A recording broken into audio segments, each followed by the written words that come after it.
Ate May, alam mo. Kailangan Bayaya. turuan mo kung paano hindi negative thinking kasi yun yung weakness ko. Ano yun? Nung nung bata ako, na muntik na ako. Meron ko lang nakita.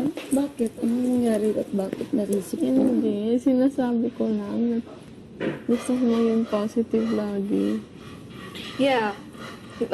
Even though pag may nagsabi na sa'yo kung paano maging positive, nasa choice mo pa rin yun kung paano. It's like you can find it inside. You feel mo. Pero mahirap talaga pag napasok na negative eh. Kaya nga. Palabanan mo. Ito, nung muntik ako mamatay, nagko-convulse na ako ng ganun. Nakagat ko. Convulse yun. Yung pag nagpo-40 na yung lagnat. Kagat ko. Kinagat mo? Scar na. Wala akong malay eh. So, lagyan ng kutsara. Para hindi makagat Kagat yung dila. Tama. Bakit ano na parang nangyari sa'yo? Nung 50-50 ako nakumatos ako. Bakit? Nung bata ako. Ano nangyari nga nun? Viral encephalitis. Hindi ko alam kung ano. Bilis ako magkasakit ng bata. Kasi yun yung pinakagrabe. Sabi ng doktor, so hindi ako magising within 24 hours sa comatose. Magugulay ako or mamamatay. Tapos pagka 12 a.m. nagising ako. Tapos, parang normal lang. Miracle, babe. Kaya pala ano pa ng papa mo sila? Kasi Kasi ang pangit man kasi di ba pagkagising ko, wala akong maalala. Parang, ha? Sino ka? Nasaan yung mama ko? Nandyan si mama. Iyak ng mama ko kasi akala niya. Hindi, wala na talaga akong maalala. ilang taon ka nun? 6. Yung bata ko din. After 1 week ko lang naalala yung kung sino si mama, sino si papa. So weird. At parang Mga nurses, Na-amnesia. natatakot ako. Amnesia talaga. Amnesia. Na-disorient yung utak. Naalala mo pa? Ha? Naalala mo? Oo. Sobrang, paggising ko, sino ka? Nasaan ako? Ganun. Ako. Dito na ba? Sa Umiiyak Mars? Sa Venus? Tapos sinahag ako ng nanay ko, sabi niya, hinahag niya daw ako, natatakot. Ayoko, sumiiyak ako. Sumiiyak din siya. Sabi mo, saan si mama? Sabi mo, sino yung mama mo? Hindi siya. Hindi, disorient nga, walang alam. Sabi mo, saan si mama? Kaya nga, inanap ko si mama sa mama ko. Sabi mama, hello. Si mama, hello. Hello, it's me. I'm sorry. Ano nangyari sa'yo? Vital na yun. Viral encephalitis, para siyang virus na sa utak yung tama. Kaya nag-convulsion, 40 yung lagnat. 3 days lang yun ah. First day, lagnat lang. Second day, convulsion. Ano convulsion? Parang nanginginig. Tapos, in-airlift ako from Masbate to Manila. 30 minutes lang yung biyahe ng aeroplano. Parang jet. Kasi pag hindi ako makarating within 1 hour, mamamatay na ako. Oh gosh. Tapos 4 yung doktor na nasa aeroplano. Yung buong aeroplano, hinire namin papunta dito sa Manila. Sa 4 yung doktor nagtutulungan. Tapos natanggal pa yung swero ko sa aeroplano. Kasi nagtuturbulence. Tapos natanggal yung swero. Tapos nag-ano na yung ilong ko. Tugo na ata yung ilong ko. Oh my. Sineruhan ako. Pang movie. Moving. tapos, pagdalatin sa Manila. Pagdating sa Manila, may naghintay na ambulance. Parang jet daw. Sabi na tush! Yung ambulance. Tapos yun, dumating kami sa ospital. Tapos sabi ng doktor, yung mga 15 minutes pa na hindi ako nakaabot, wala na daw yung buhay yung bata. Oh my God. Diretso sa ICU. Andito ka pa. Buti yun. Hindi ko alam eh kung nandito pa. Diretso sa ICU. Tapos comatose, wala nang malay. Tapos paggising ko, sino ko? Pagkagising mo, anong Umiiyak. Wala! Kasi wala akong Hindi, maalala. yung mga mama at papa mo, ano daw feeling? Masaya, pero biglang nagpagsalita ko. Sino ka? Ganun. At katawa-tawa, iyak na iyak yung mama ko. Sige, hindi na ako maalala. Sabi ng doktora, ma'am, normal lang po yan. Ganyan talaga kasi sa virus yung utak, sa utak tumama yung virus. Wala na daw. Wala na. After 1 week yun, naalala ko na. Paano na wala yung virus? Miracle. Ito nangyari dito. Nahulog ako sa patient's bed ng sister ko. Di ba yung mga patient's Ilan taon bed? ka na? 7. Just 1 year later. Bakit? Di ba yung sa hospital, mataas sila yung bed? Nagdo-drawing ako. Tapos andyan yung sister ko. Tapos nahulog yung lapis. Sige na nun ko. Tapos, nahulog ako. Malikot kasi ako. Tapos ano nangyari? Mag-fracture. Tapos diretso na sa katabi lang namin yung emergency. Tinay, tinay. Naglakad lang kami. Lumabas na kami ng... As in dugo. Oo. Lumabas na kami ng room. Paano siya na Gumanon yung buto. Yeah! Tapos hindi ako umiyak. Hindi ka umiyak? Hindi. Kasi shocked. Tapos yung mama mo? Ma! Sobrang stress na siguro mo. Ay, hindi. Yung tita ko lang yung andun. Siya, Tapos, di ba, patient's bed yun ng sister ko. Room 403 ata yun. Tapos, katabi lang yung nurses, parang mga naghihintay na nurse. Tapos, hello. Katabi lang namin. Diretso na, wala pang 1 minute andun na kami. Kundi, yung iba itatakbo pa sa ospital, mag-ambulansya pa kami. Katabi lang yung nurse. Kasi yun, normal lang sa akin. Okay pa ma'am, dito pa tayo. Normal lang sa kanila. Ang sakit-sakit talaga nito dati kasi linagyan siya ng bakal. Kasi wala nang buto. Linagyan ng bakal. Tapos nung tumubo na yung buto,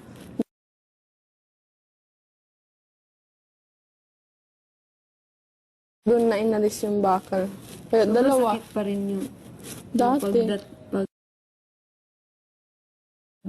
labas. Pagkuha. Dati, masakit. Tapos, pangit talaga to dati. It's red. As in, scar talaga. Mabuti nga ngayon kapareho na ng skin tone ko. Dati, it's red. Tapos, tinutokso ako na may centipede daw ako sa... Centipede. Kasi totoo talaga siya nakakatakot dati. Lagi ako naka-long sleeve dati. Tanga, kika, uy. Bata pa ba yan? Dami 7 na mga years old. 50-50 sa buhay mo. Yan, ito, anong kinakagat nang dumudugo? Nung bata, ako, nakagat ko. Kasi 42 na ata yung lagnat ko. Yan naman ko 42. Na, ang normal na lagnat 38. Kung 42, sobrang init na ng katawan mo para ka nang sasabog. Boiled water. Pwede ka na mag-init ng tubig sa prito ng itlog. Ano yung normal nga? 37. Tayo nga. Normal. Wala din.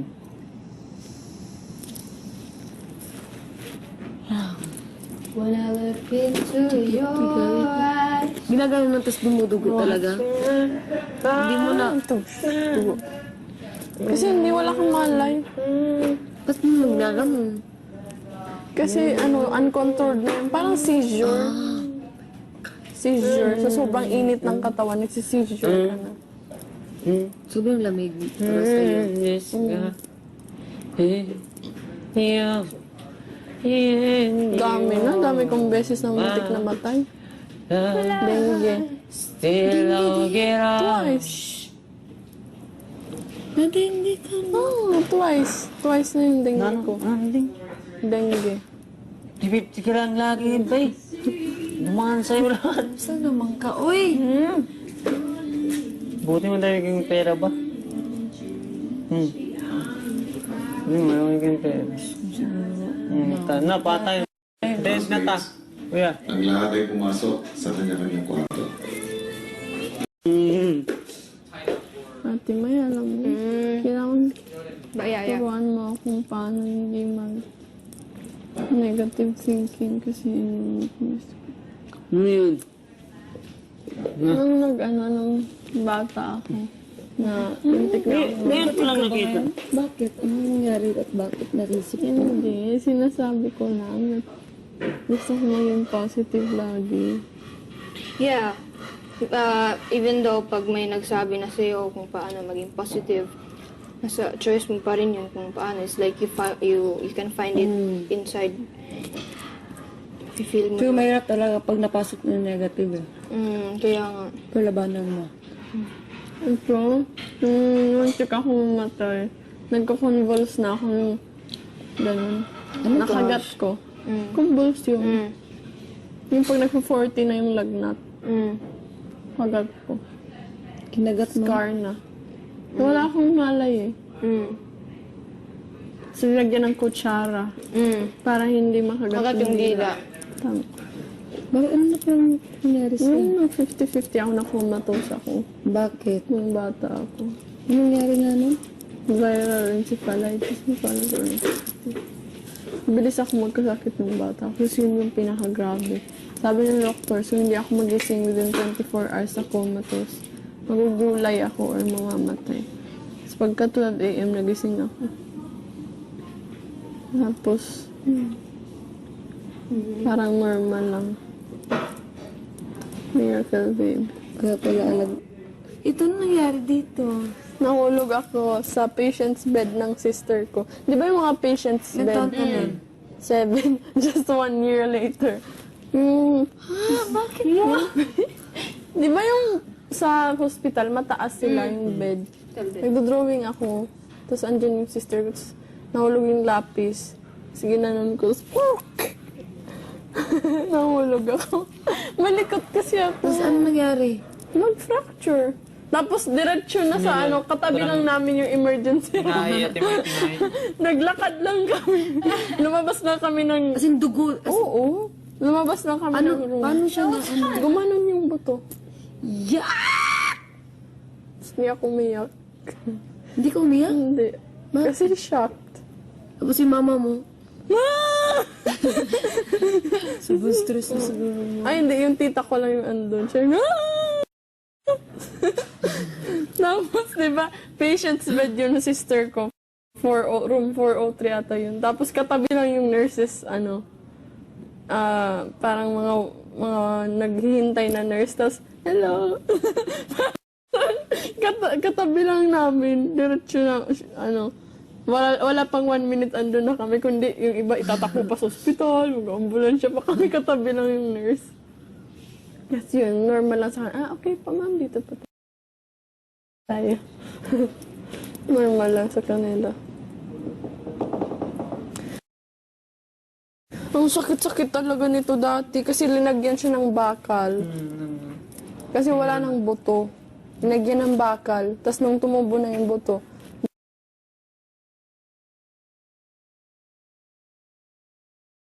doon na inalis yung bakal. Kaya dalawa. Sakit pa rin yung... Dati. Pag labas. Pagkuha. Dati, masakit. Tapos pangit talaga to dati. It's red. As in scar talaga. Mabuti nga ngayon kapareho na ng skin tone ko. Dati it's red. Tapos tinutokso ako na may centipede daw ako sa centipede. Kasi totoo talaga siya nakakatakot dati. Lagi ako naka-long sleeve dati. Tanga, kika, eh. Bata pa ba yan? Dami 7 ng mga years old. 50-50 sa buhay mo. Yan, ito, anong kinakagat nang dumudugo? Nung bata ako, nakagat ko. Kasi 42 na ata yung lagnat ko. Yan naman kung 42. Na, ang normal na lagnat 38. Kung 42, sobrang init na ng katawan mo para ka nang sasabog. Boiled water. Pwede ka na mag-init ng tubig sa prito ng itlog. Ano yung normal nga? 37. Tayo nga. Normal. Wala din.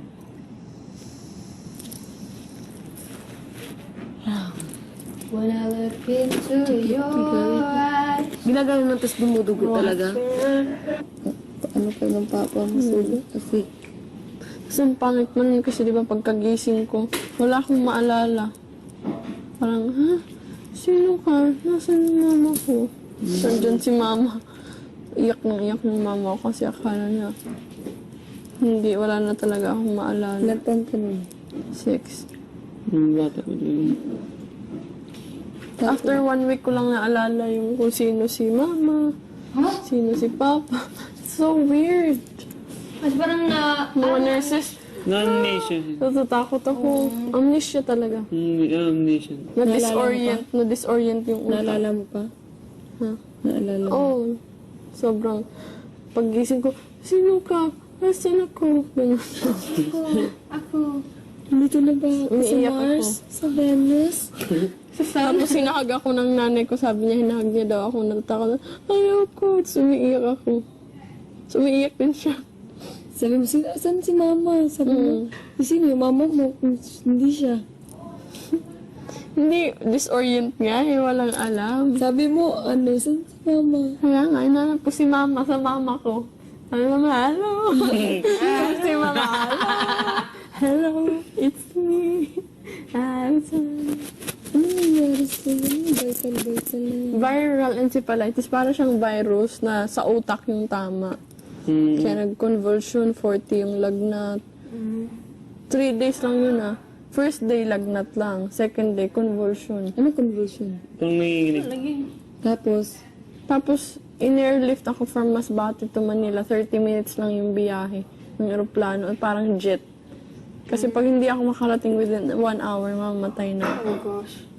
Tapos, Tapos 4 yung doktor na nasa aeroplano. Yung buong aeroplano, hinire namin papunta dito sa Manila. Sa 4 yung doktor nagtutulungan. Tapos natanggal pa yung swero ko sa aeroplano. Kasi nagtuturbulence. Tapos natanggal yung swero. Tapos nag-ano na yung ilong ko. Tugo na ata yung ilong ko. Oh my. Sinerohan ako. Pang movie. Moving. tapos, pagdating sa Manila. Pagdating sa Manila, may naghintay na ambulance. Parang jet daw, sabi nila, tush, yung ambulance. Tapos yun, dumating kami sa ospital. Tapos sabi ng doktor, yung mga 15 minutes pa na hindi ako nakaabot, wala na daw yung buhay yung bata. Oh my God. Diretso sa ICU. Buti na andito ka pa. Buti yan. Hindi ko maalam eh kung bakit nandito pa. Diretso sa ICU. Tapos kumatos, wala nang malay. Tapos paggising ko, sino ko? Pagkagising mo, anong Umiiyak. Wala! Kasi wala akong Hindi, maalala. yung mga mama at papa mo, ano daw feeling? Masaya, pero biglang nagpagsalita ko. Sino ka? Ganun. Ba't ka tumatawa? Iyak na iyak yung mama ko. Sige, hindi nga ako maalala. Sabi ng doktora, ma'am, normal lang po yan. Ganyan talaga kasi sa virus yung utak, sa utak ng mama yung virus. Wala na daw. Wala na. After 1 week yun, naalala ko na. Paano na, wala yung virus? Miracle.